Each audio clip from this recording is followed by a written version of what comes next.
Hey guys, and welcome back to our next episode of building Jurassic Park San Diego, but better in Jurassic World Evolution 2.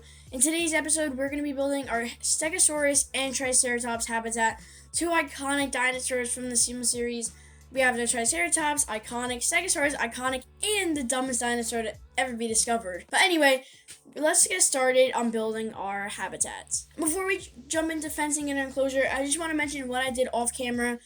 What I did is I added some seating sections, lined the path with a bunch of palm trees, and did the landscaping stuff on the side, so I didn't have to bore you with that in a video. But I just thought I would mention that, and let's get into fencing our enclosure.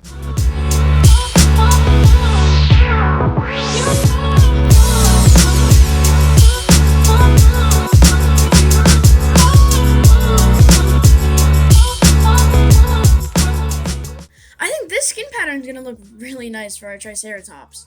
So now we're working on the environment inside our enclosure. What I'm going to do is I'm going to add a little bit more trees. I'm also going to be adding 2 water holes in this enclosure because the Triceratops and Stegosaurus, if you're playing like the Jurassic World campaign, they'll fight each other, but because luckily in Sandbox we can combine them, I'm adding 2 so they could act like they're kind of like minding their own business and they could have their own water hole, it adds some more realism to our environment in this habitat.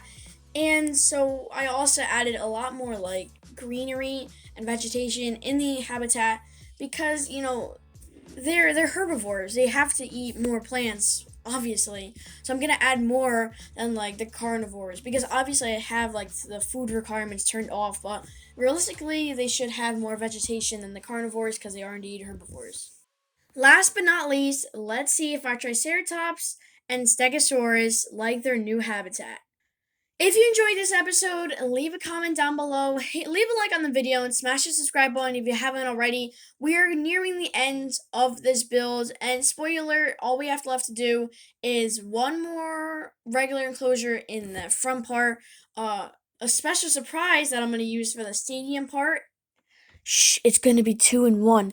But then I'm also going to be adding 3 quarantine enclosures on the side, just like an extra bonus, because I want it to be more realistic. So they're getting these dinosaurs from Site B, aka Isla Sorna. So realistically, they're going to have to quarantine them so they don't have any diseases coming to the dinosaurs that are already there. But let me know what you think of that idea down below. And if you're excited for our final few episodes, let me know and leave a like on the video. And if you haven't already, smash the subscribe button. I'll see you on the next one. Peace out.